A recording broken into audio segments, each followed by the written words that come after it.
Some phone calls are wrong numbers, some are spam, and some are the beginning of a nightmare that never truly ends.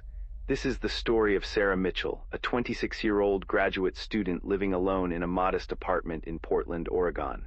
It's a story about how quickly normalcy can shatter, how vulnerability can be weaponized, and how a voice on the other end of a phone line can transform your entire world into a prison. It started in September of 2019. Sarah had just moved into a new apartment, nothing fancy, just a second-floor studio in a quiet neighborhood.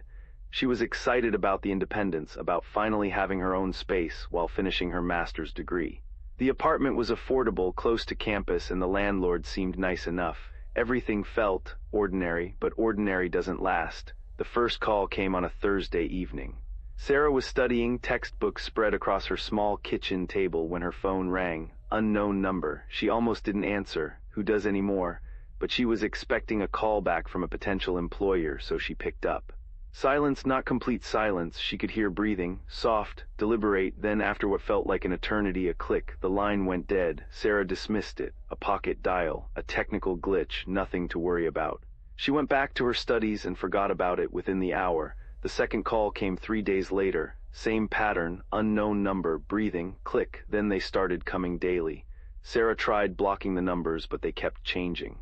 Different area codes, different prefixes, always the same silence, always the same breathing. She reported it to her phone carrier, who offered little help beyond suggesting she change her number, a hassle she wasn't ready to deal with.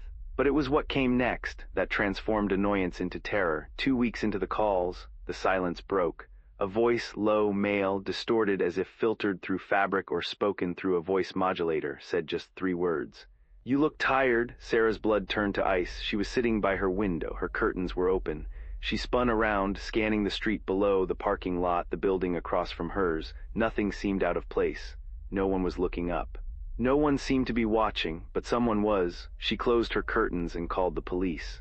They took a report, told her to document everything, but explained that without a direct threat or evidence of trespassing, their hands were largely tied. They'd increase patrols in the area, they'd keep her case on file, but Sarah could hear it in their voices. They'd heard stories like this before, and they rarely ended with an arrest. The calls continued, each one more specific than the last.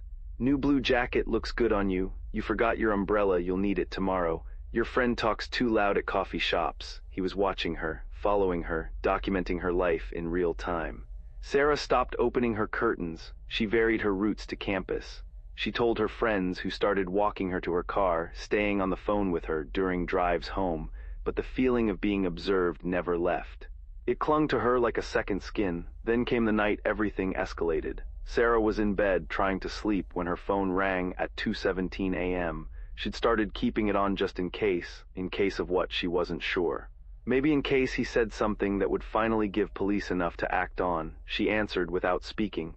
"You should lock your windows, Sarah, not just your door." Her heart stopped. He'd used her name and her windows. She'd cracked open the bedroom window earlier because the heating was too high. She leapt out of bed, ran to the window, and slammed it shut, locking it with trembling hands. Then she heard it, a sound that still haunts her. Footsteps in the hallway outside her apartment, slow, deliberate, stopping right outside her door. Sarah grabbed her phone, dialed 911, and whispered her address to the dispatcher. She wedged herself into her bathroom, the only room with a lock, and waited. 5 minutes felt like 5 hours. The footsteps eventually retreated down the stairs. When police arrived, they found nothing. No signs of forced entry. No suspicious individuals in the area, but on her doormat they found something that made Sarah's skin crawl. A single Polaroid photograph. It was a picture of her, asleep in her bed, taken from inside her apartment. Sarah moved out that night, staying with friends while she broke her lease.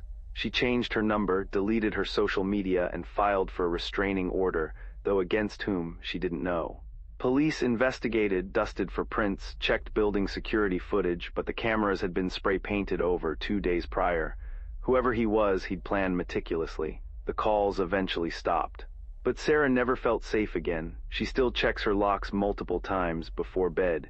She still scans parking lots and coffee shops for faces that linger too long. She still wonders who he was, a neighbor, a classmate, someone she'd passed on the street 100 times without a second glance. The terrifying truth about stalkers is this: they're often invisible until they choose not to be. They study you, they learn your patterns, they weaponize your vulnerability. And sometimes, even when you escape, a part of you remains trapped, always waiting for the phone to ring. Sarah's case remains unsolved. No arrests were ever made, no suspect ever identified. Somewhere out there, someone still knows where she slept on those autumn nights in Portland. Someone still has that photograph, and perhaps somewhere another phone is ringing, another voice is whispering. Another life is about to be shattered by 3 simple words: I see you. What would you do if the uninvited caller knew your name, your routine, your vulnerabilities? Share your thoughts, your theories, your own experiences.